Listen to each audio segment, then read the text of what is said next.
Two guys and a goalie. Babcock's gone. The Blue Jackets had an availability. They made a major mistake. Cass, your thoughts on how this looks on that organization? Out of all the hires, this is the one that we felt was going to make us the best. Quite clearly, it was not. It's just a weird kind of thing to do, to ask someone to look at their phone and the pictures on their phone. If you think by seeing a photo you're going to learn a lot about a person, then follow them on social media. I'm sure if Mike Babcock requested to follow a few members of his Columbus Blue Jackets, what he did was wrong. He hasn't changed a bit. Two guys and a goalie with Gager, Cassian, and Nielsen. Tuesday and Thursdays at noon. Only on Edmonton Sports Talk. Get to know the winners, props, plays, parlays, and more with Nielsen and Hustler. Weekday mornings at 11 on The Lock Shop. Only on EdmontonSportsTalk.com.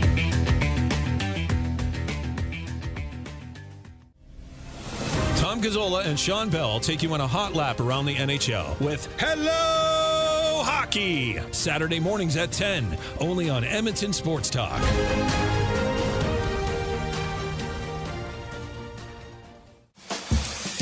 Catch up with friends of EST, Andrew, Mike, and Kayla as they get you in the huddle with the Edmonton Elks on the Turf District. Thursday nights at 8, EdmontonSportsTalk.com.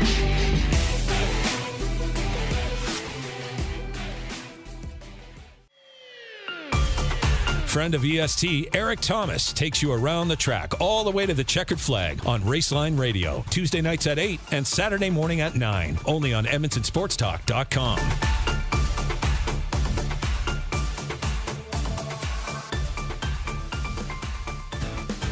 Join friend of EST, Guy Flaming, for the Pipeline Show, Monday nights at 8 and Saturday at noon, as he has you covered with CHL, CJHL, USHL, NAHL, NCAA, and U Sports, plus the World Juniors, Frozen Four, and NHL Draft on EdmontonSportsTalk.com.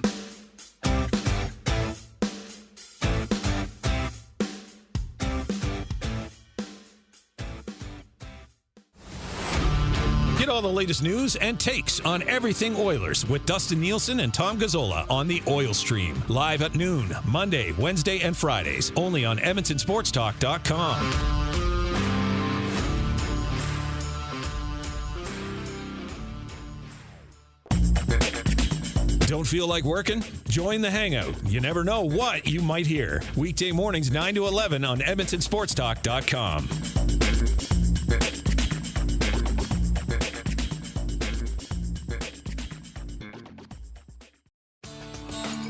Join Murray McCourt and Curtis Stock for tips and tales from courses around Edmonton and area with the VIP Golf Show, presented by the Tailor Made Performance Center at the Ranch, Sundays at 8:30, only on EdmontonSportsTalk.com.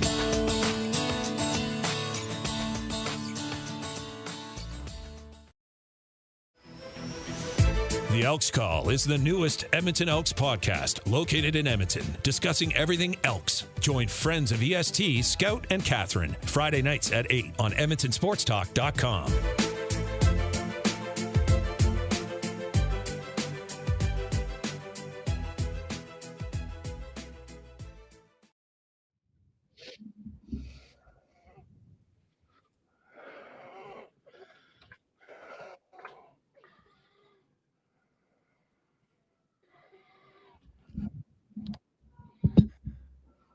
What's going on, everybody?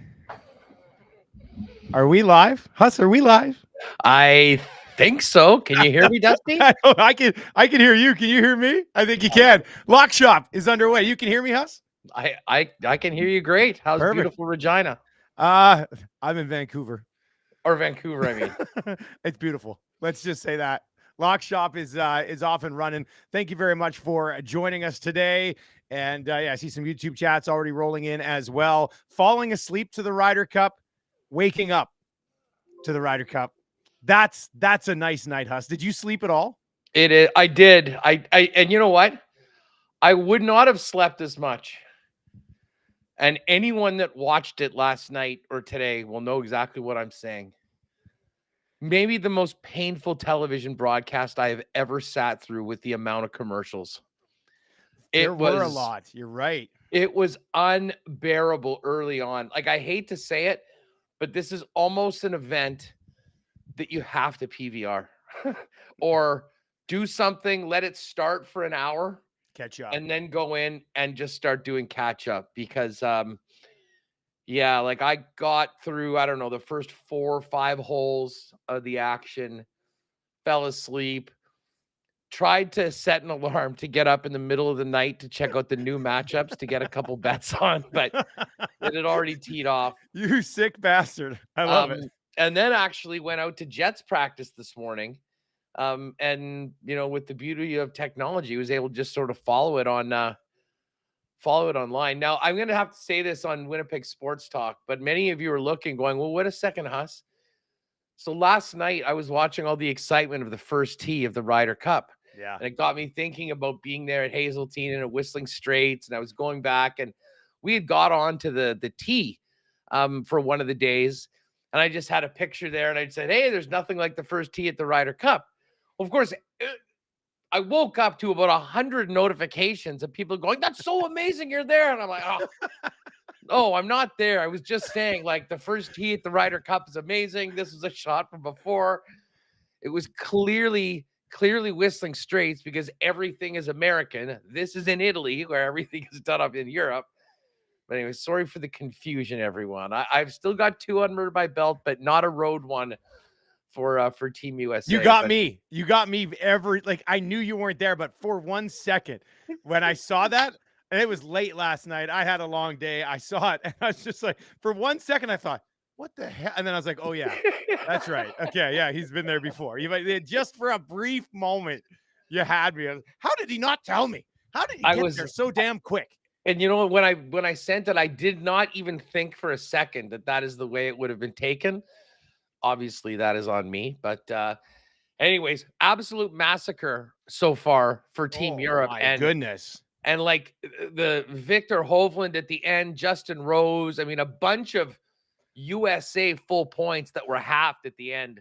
Could be, I believe this is the biggest opening round lead since like the 70s. It's hard to be much bigger. And the two times other times where it had been this big, the team that was up won by like 10 and 9. So if you're sitting on some Euro futures right now, you're feeling pretty good. I know Pat's going to jump on at the bottom of the hour. We're going to get through our best bets, and then we can kick around the partner parlay and a couple other things with Pat and get his thoughts on the Ryder Cup. And maybe, just maybe, we're not sure, but there's a chance that by the time Pat comes on, we may actually have the captain's picks for the matchups for that'd be great for around tomorrow. Yeah. That could happen, but again, not entirely sure. Hey, your Lions looked pretty good last night after that early pick from Goff.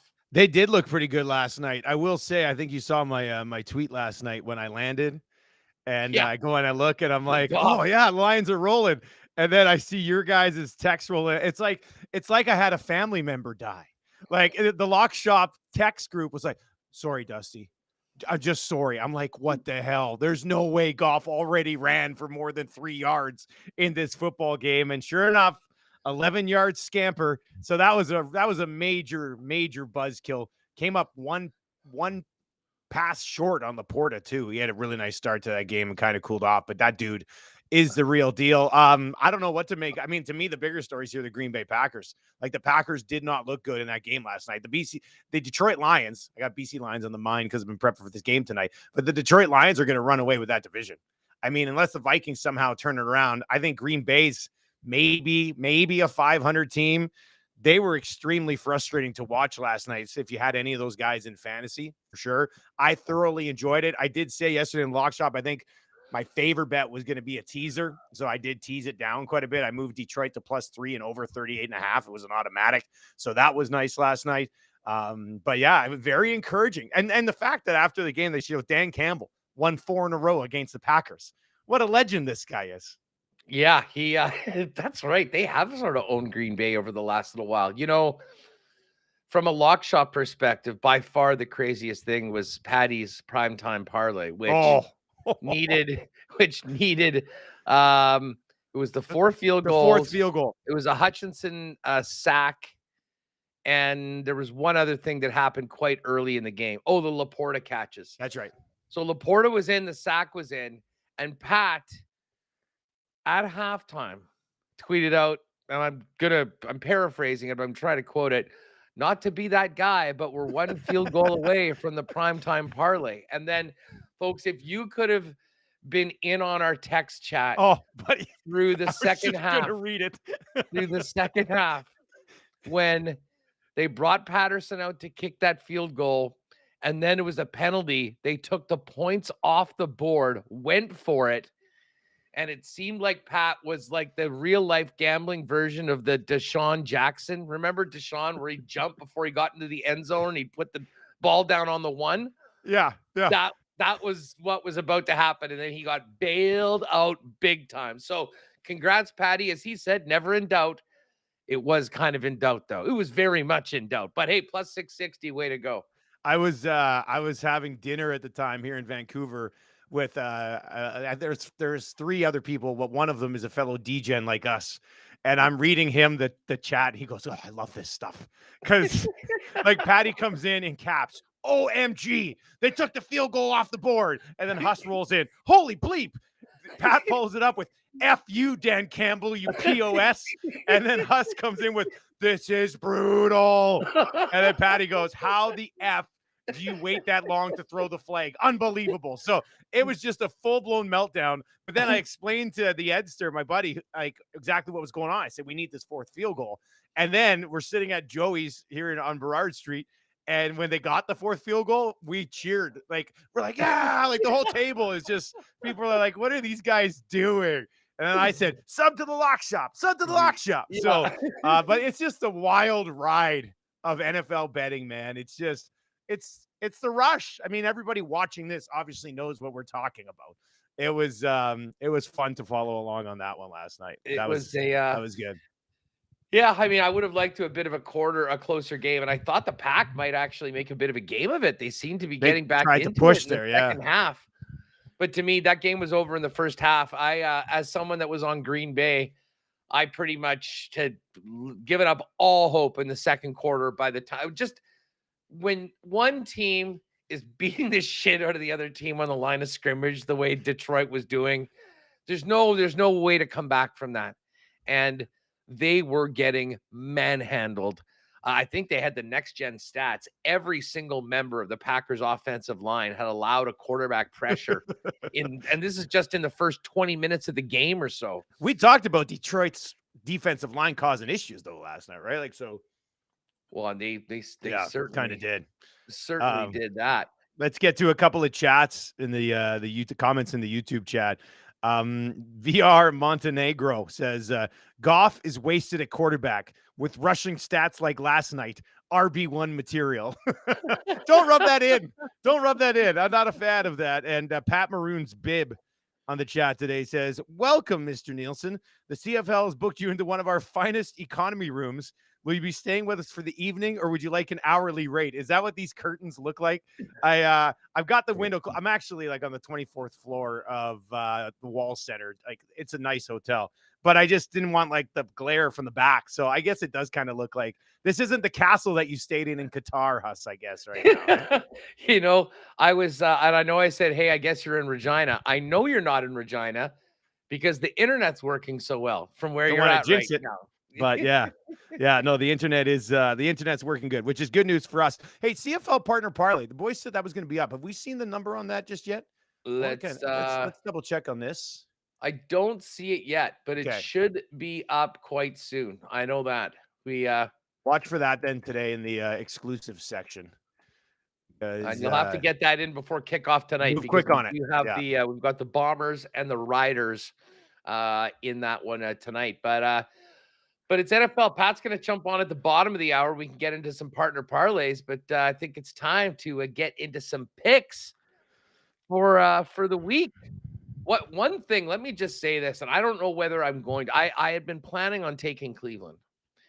Okay. Baltimore. But I'm seeing now that the Browns are listing Deshaun Watson as questionable for this game, and he's barely thrown all week. He's been questionable all year. Yeah, I mean, true. Here's a stat, though, for you. And again, maybe I'll go back to Cleveland once we get through these other picks and make it my fourth. But as of right now, I'm going to hold off. But Cleveland's defense, And this is for fantasy perspectives, but it certainly will tell you all you need to know about the way they've been. Cleveland is the number one fantasy defense against tight ends, number one fantasy defense against wide receivers, number one fantasy defense against running backs, and number one fantasy defense against quarterbacks. They're number one in every single category right now. And, these tough divisional games, this was going to be an absolute war. And I still think it will be. But I've got some questions as to whether Cleveland can win without Deshaun Watson. Not that he's been great, but he has been getting better and obviously had that big win last week. So I'm gonna hold out on that. But let's get into our four best bets. What's the total on that game, Huss? I'm just curious. The total right now is 39.5. Love the under. Yeah, I was gonna say that's why. Love the under. Yeah, I would say hop on that under right now, probably, if you like that. All right, Huss, best bet number one. Where are you going? Well, you know what? I'm going to take the 3 points with the Dolphins. Let's just get right to the best game of the early slate. I thought yesterday, it was 2.5 yesterday, which is interesting to me that there's money coming in on the Bills. And listen, the Bills have gotten right after a really ugly first game. I mean, they've smashed the Raiders and smashed Washington. But they're going up against a team that is playing on just a whole nother level right now. And this Miami offense is going to generate points. Now, do I think Buffalo can do it? Yeah, for sure.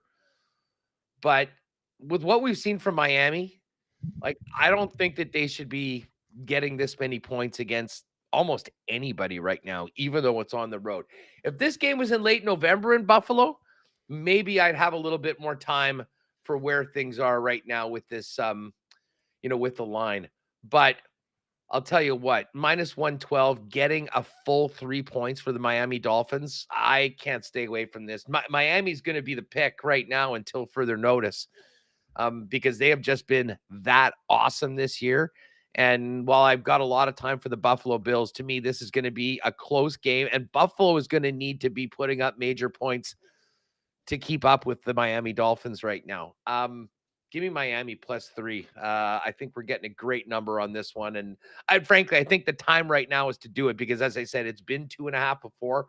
We're getting the full 3 points. Back down there. Surprised if it's 3 by the time kickoff because I think people are going to realize just, wait a second, Miami, they put up 70 last week. This team's on such a roll. We'll take the points. Thank you very much. Once again, Huss and I do not tell each other our picks until we hop into this. But I went through the entire board, and I like to go through the board and see if there's any that I loved right away. Mm-hmm. And Miami was one that I loved right away. I mean, I'm going to ride with you on the Dolphins here at +3. I would think it probably gets back down inside 3 by the time that this thing actually gets kicked off. The only hesitancy I had is that, Buffalo's been trouncing teams the last couple of weeks, but those teams aren't anywhere close. Nobody, you could argue, is close to the level of the Miami Dolphins right now, including the Buffalo Bills. So, the one thing that we would have may have swung this for us is exactly what you said.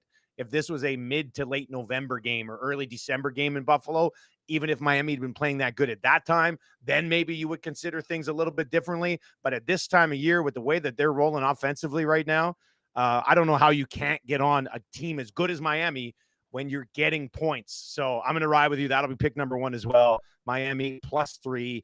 And if you're sitting here waiting to kind of do like a parlay and stuff, you can do that. But I would suggest getting on Miami +3 right now before that line moves again. And, we'll get into that one a little bit with Patty when he hops on from a Bills perspective in that game as well. Where else you going, Huss? You bet. Well, listen, the early slate is wild. And I mean, every game, with the exception of the Vikes that are now up to 4.5, every game on the early slate, including the game in London, is 3 points or less until you get down to this Tampa Saints and Washington and the Eagles and the Eagles. Well, I'll tell you what, I'm going to take 9 points on the road with the Commanders in Philly against the Eagles. Couple things here. Philly, I know, is undefeated.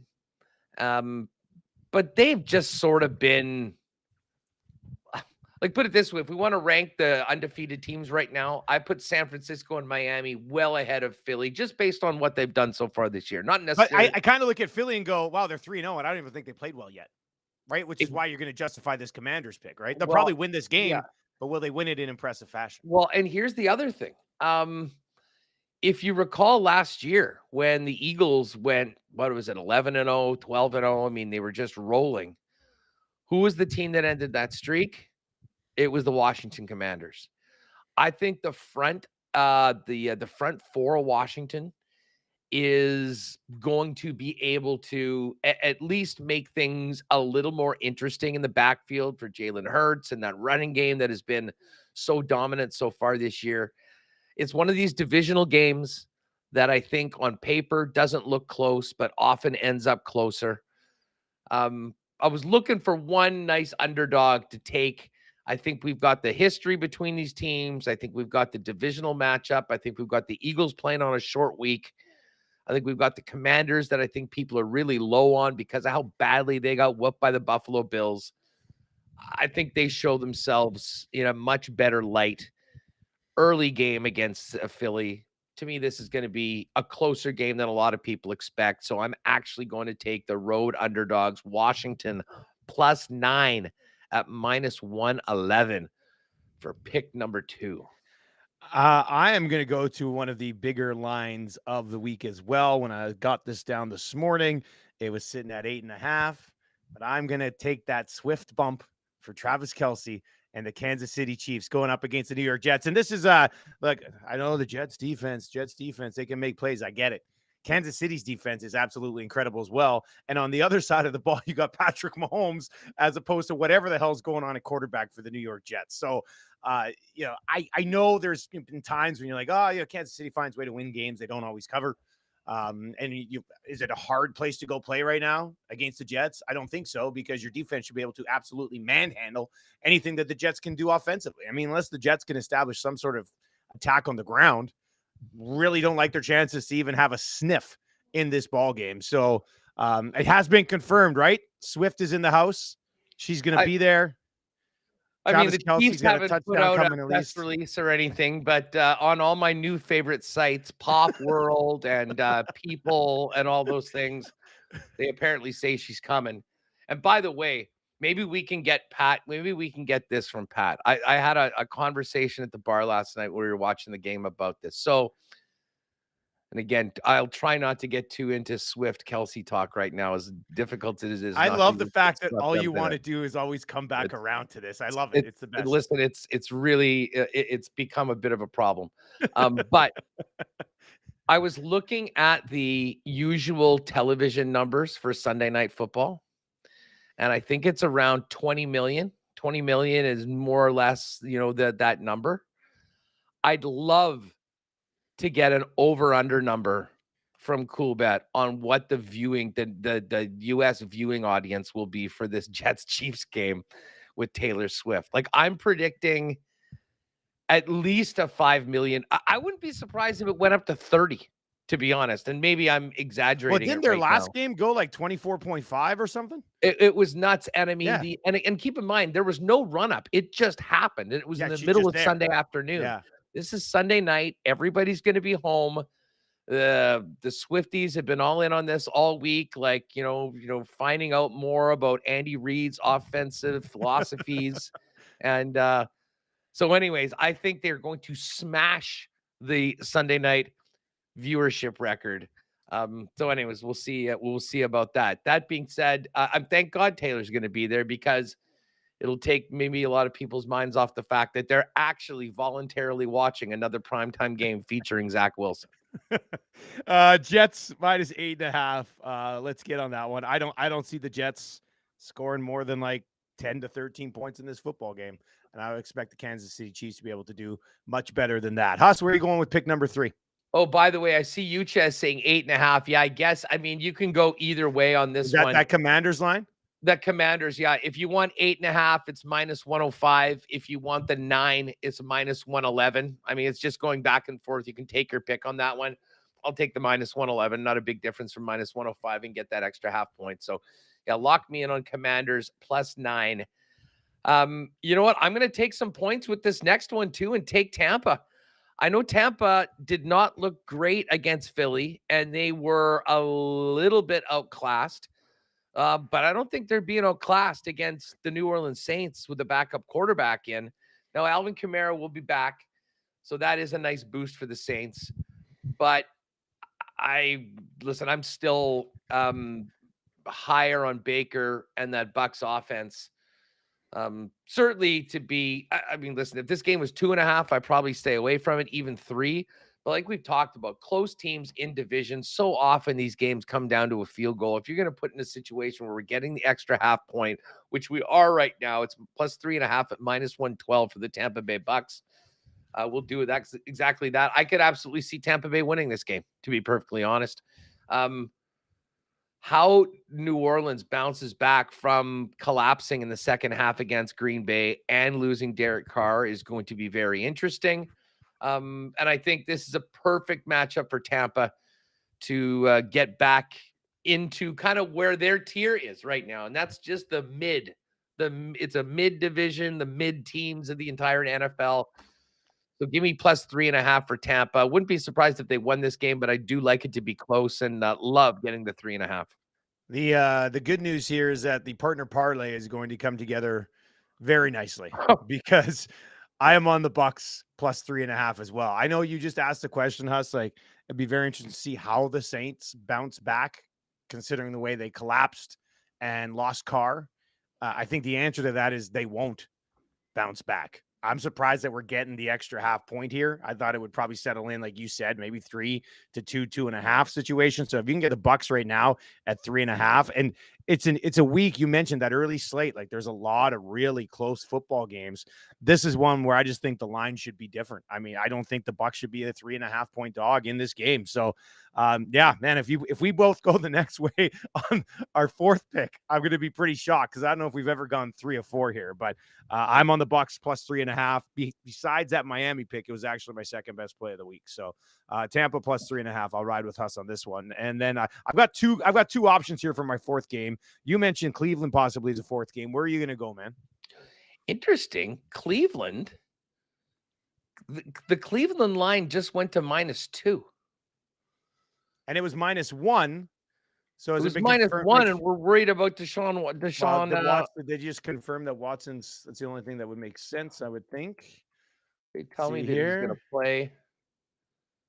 Okay, so Mary Kay Cabot 11 minutes ago talked to Deshaun Watson in the locker room for a sec. He didn't want to elaborate, but said he's okay, and he expects to face the Ravens. Ravens. All right. Well, you know what? That was going to be my pick, so let's do it. Although I would have preferred to get it at the 1. It was at a little while earlier, but as I say, -2, I can handle it. I'm completely in on this Cleveland defense, and they know the Ravens very, very well. These teams play very, very tight games, but this is a bet on the Cleveland defense, who has been absolutely elite so far this season. I think Baltimore's been okay, and I'd almost like this spot better for Cleveland if Baltimore hadn't lost last week in overtime to the Colts. That being said, I'm going to stay with Cleveland on this one. I'll lay the 2 points, I guess, at -105. But I think we should consider that under for the partner parlay, as we were discussing. I do love that one. We'll get into that with Pat when he pops by here in just a second.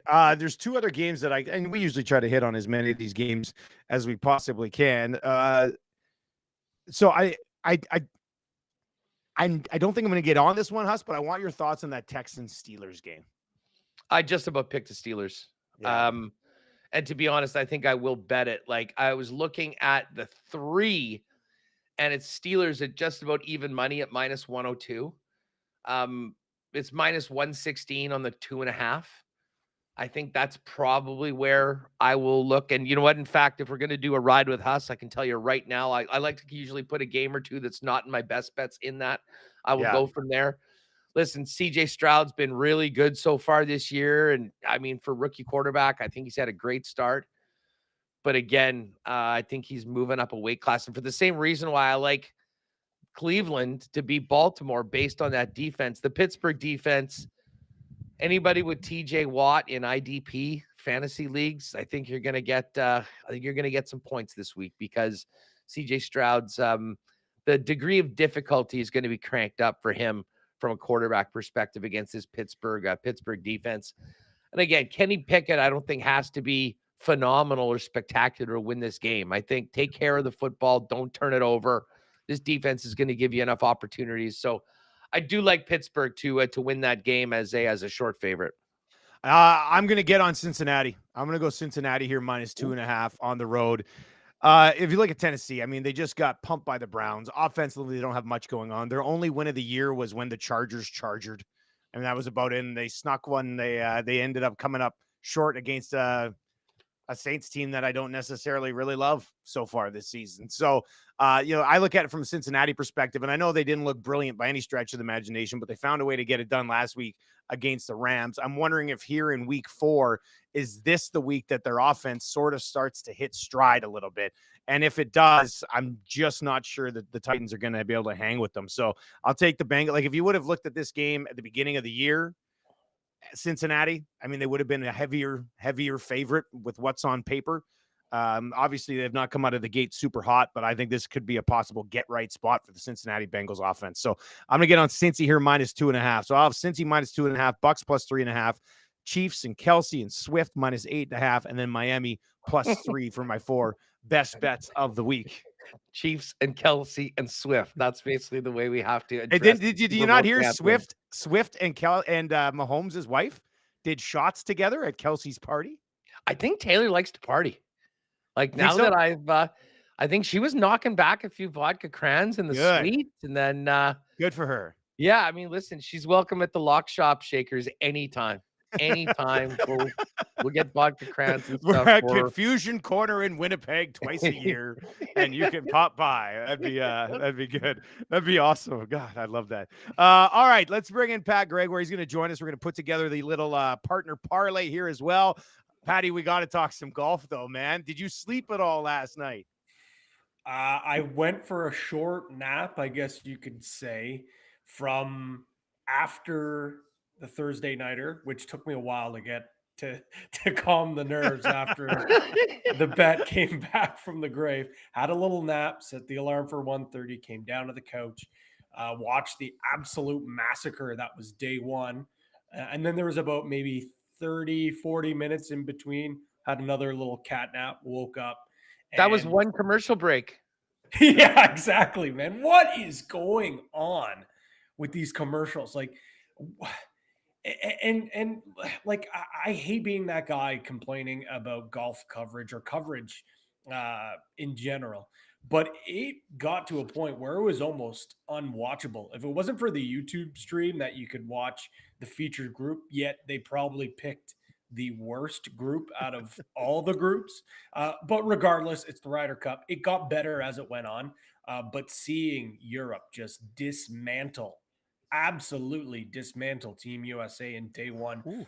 Really, not only does, obviously, you look at the scoreboard right now, Europe is in the driver's seat, but you've certainly got to question what ZJ was doing with some of those selections in this first session. Not having JT and Spieth out there, and I know Spieth was an absolute dumpster fire in the second round, but you bring those two guys out, and I won't go too much in this because Dusty and I talked about it briefly before we ended the show, but you brought those guys on for a reason. You brought JT on for a reason. You didn't bring him because of his recent form, because he's been awful, probably the worst season we've ever seen him play. But he goes out and shows in that second session that he's a gamer, that in these type of events, he comes up big, and he's able to saw off a very impressive Victor Hovland and Hatton together, saw him off for a half point. I know that's not going to do much for them heading into tomorrow, but it was a valiant effort from him, really gritty performance. If you have him there, maybe even if you have Brooks Koepka in the first round, Burns, he looked absolutely lost. And I'm a huge Burns guy. He's got to come back. If he's going to be playing tomorrow or on Sunday, mullet's got to be gone. You cannot play that bad rocking a mullet. Just can't happen. Haircut, Cannot happen. like right after the round. Zach Johnson, Immediately. Sam, go cut that ridiculous haircut. Mattingly, your Get sideburns. ready to come in and play tomorrow. Just awful on so many. But with that being said, I had a ticket on Europe to win. Majority of my bets were heavy Europe. We talked about the one bet yesterday.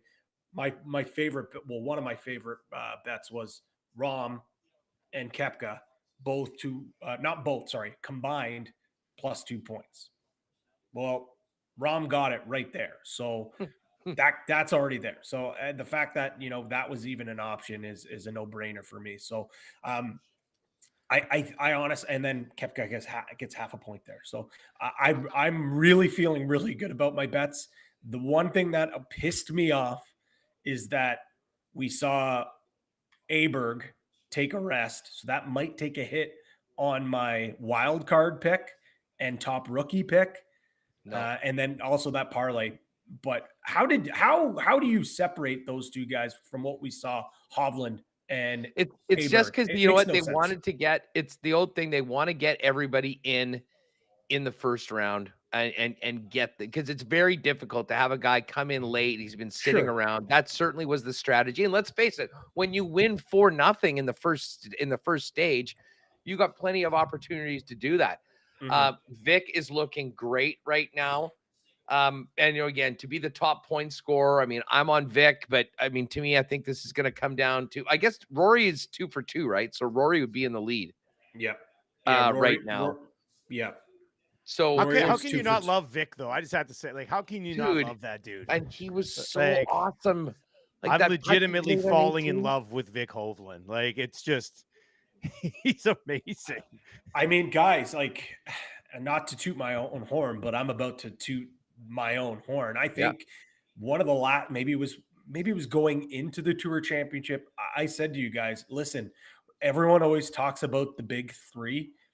I think next year it might be the big four. It might not even be the big three. It might not even be it might be the big two with the way that we saw John Rahm play as well, because we're kind of selling him short. He was unbelievable. He was holing everything out. And maybe I'm getting my head of myself here, but I could see Victor Hovland with the way that Scotty Scheffler putt last year and he was burning edges. Yes, he nails a really clutch putt here today to I think it was for a birdie.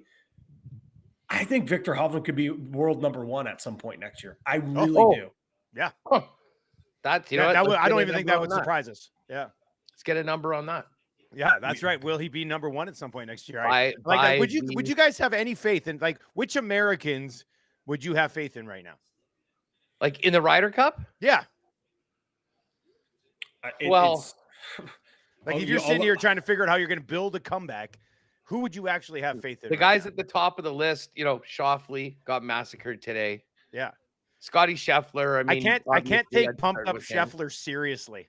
I just can't do it. Like when he's like, I'm just like, I don't know. I can't buy it with Scotty Scheffler. I don't know what it is. I just can't do it. Well, I can tell you, I have no faith in Wyndham Clark. He turned into an absolute pumpkin down the stretch. I know Max Homa is my guy. He missed a couple of really clutch putts, couldn't bury. Scheffler, absolutely. But we saw he was burning edges once again, especially in the first round session. I guess Brooks was pretty pedestrian through the front 9, but as the round got going, he chipped in with some big shots, some clutch birdies. So he's a guy that I have faith in. The fact that I think outside of Scheffler, the guy who I have the most faith in is JT. That's a problem, man. That's an absolute problem. I'm not even disagreeing with you, but imagine we're sitting here. It's day 1. Like, it just finished day 1, and we're going, the dude who shouldn't been on the team is the guy we have the most faith in. Yeah, imagine that conversation a few weeks ago. The dude that basically was brought on this team borderline to be a cheerleader, basically, is what it was. He's a vibes guy. Exactly. But he ended up showing that, again, he can do it. He's been here before. Spieth, yes, awful. So bad today. just JT was just dragging him up the fairway. It seemed like, come on, keep up with me. I'm not letting us go down here. But the fact of the matter is, when you look at the odds right now, guys, Europe's minus 556 for a reason. Yeah. US is plus 550. Is it worth the sprinkle? For sure. But it's going to be something historic. We have never seen Team USA go through a full day and not register a win. At one point through the first session, it was like 67 holes to it was 67 holes to 1 in terms of victories. Like it was like you mentioned it would take something special. This group's not special. I'm sorry. No, like, I just don't see this group rallying. You know what I mean? Like if it was the other way around with this European group right now, I think I could almost buy into it a little bit. The only thing is Dusty. It's like the wheels would have to fall off Rom and Hovland, not just one of them. They both have to fall off. And that is a possibility because I mentioned it yesterday.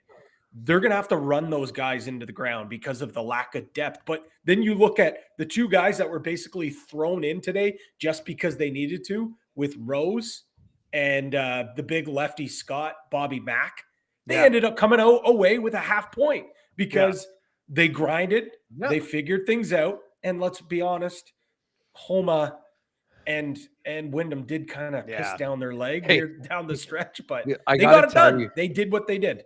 I got to tell you, so I was at the Jets practice this morning and I'm ripping back here to do the lock shop. And it was just basically the last hole or whatever. So I put my TV app on. So like I wasn't watching TV while I was driving, just so you know, but I do that. Put the app on so I could get the audio. And on that group, 3 of them were in whatever. And then Wyndham Clark was the one guy that drove into the fairway and they were talking about what a big opportunity he had. And, and I'm just driving and I hear Paul Azinger go, that is just a terrible golf shot. Hit into the gallery. And then the next one was bad. And then all of a sudden he was the one guy that didn't get on. Like he was chipping for birdie while everyone else was there. Just falling out. One prediction. Asking who is Zach Johnson going to lean on. I would be stunned if Brooks is not in the first group out with Team USA coming up whenever we get the groupings coming up very soon. That is the one guy. You want an alpha? It's Brooks.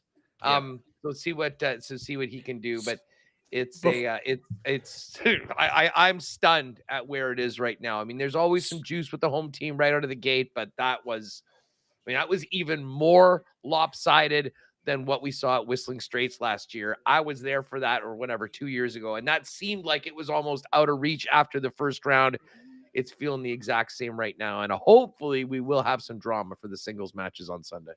I know we don't have our pairings. I know we said that there was a possibility we could get them. I'm keeping my eyes open. Still haven't seen them. We do have some other odds for the Ryder Cup day 2 and even day 3 with the foursomes and the 4 balls for day 2.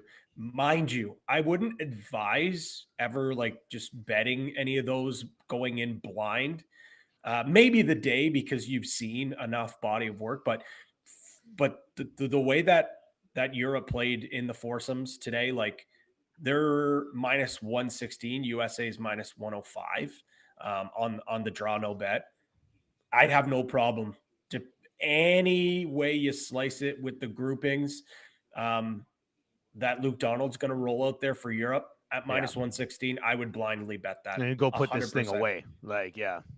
I really do. And Huss, you're right about Koepka like being the guy, and listening to him after they had an interview with him after they tied, and you can tell like they might as well have lost. They might as well have been down 5 and lost because he was pissed. He was so pissed off. He also kind of threw shade at his teammates, being they asked like, what do you need to do tomorrow? Well, in session 1, we can't start off as slow and as bad as we were today. You can't allow the home team to get the momentum. We started playing better in the day 2 session, but things kind of fell apart. Basically saying, I should have been there in group 1 and maybe things wouldn't have been like that. So crazier things have happened. This is the Ryder Cup. You love to see it. It's one of the best events on the sports calendar. But I would say this thing is almost all said and done. All right. Go ahead, Huss. Well, I was just going to say, I'm glad we had a nice little golf chat because I think we're well on our way for the partner parlay. I don't even know if we need to spend much time on this at all. Dusty, we both like Miami, and we can take that to plus 3.5 just because we can't have it on an even number. So obviously, I think that's like minus 125 or minus 130. So maybe take it down a little bit. We both like Tampa plus 3.5 in that game. And then Patty, I know you were popping in the chat. I mean, why don't we take the Cleveland Baltimore under 39.5 and just put a bow on it? I think that's an absolute no-brainer. This has come together so nicely today. As a Bills fan, it really hurts. But Jordan Poyer also was announced that he's not going to be in the lineup, which I think they need all hands on deck for this offense. So that's certainly. Patty, the Bills have crushed a couple games here in a row. Like, what tell us about them? Like, are they looking really, really, really good right now, or? The defense is legit. The run defense is really, really, really good.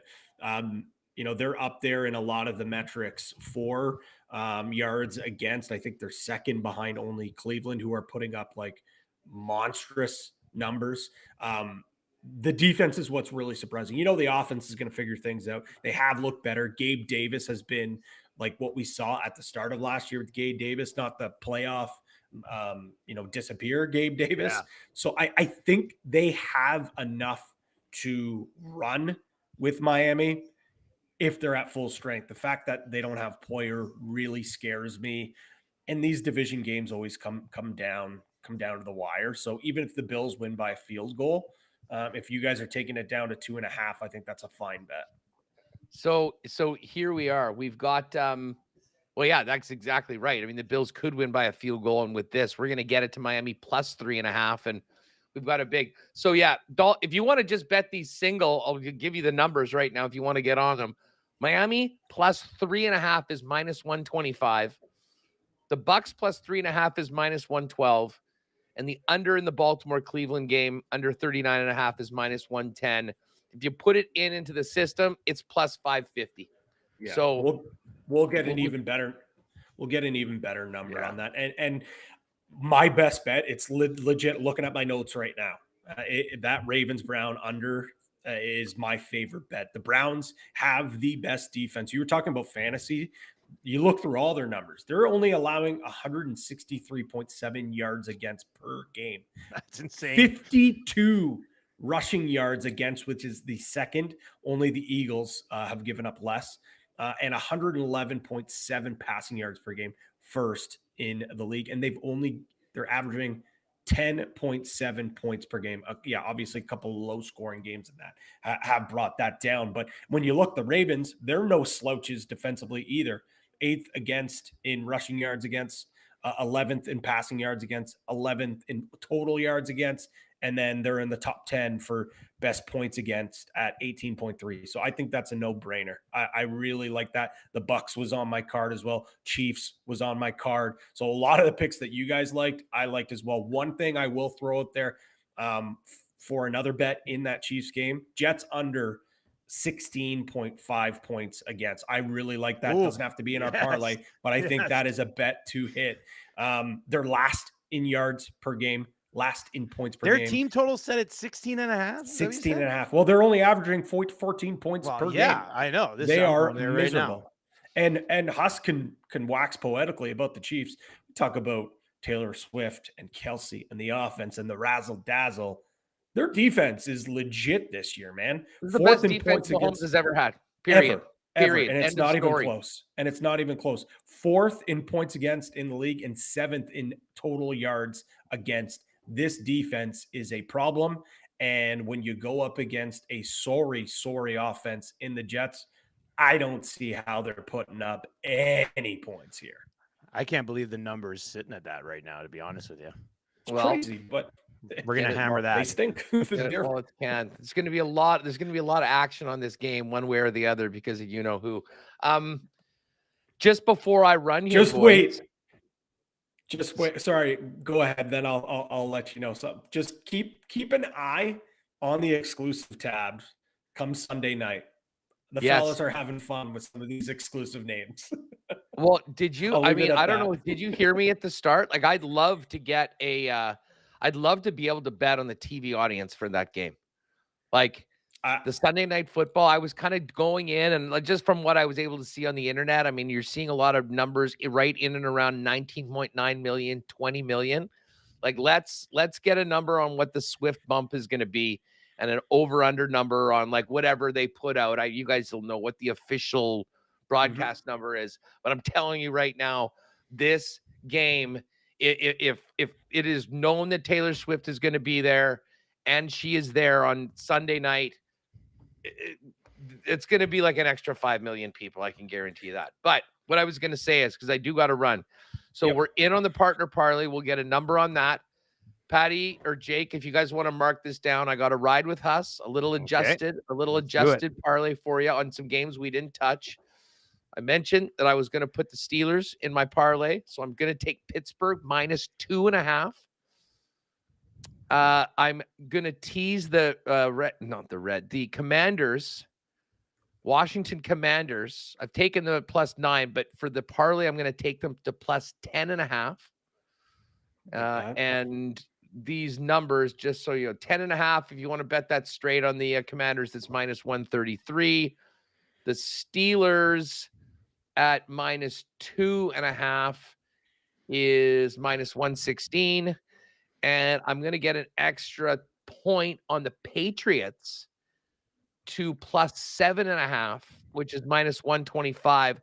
So those three together, Pittsburgh 2.5, Washington +10.5, New England +7.5, comes out to +487 in it.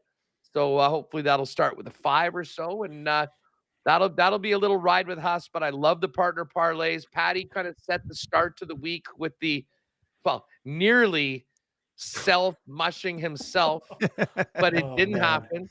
Did you like the Deshaun gift that I threw at you? That was almost the real-life betting version of that play.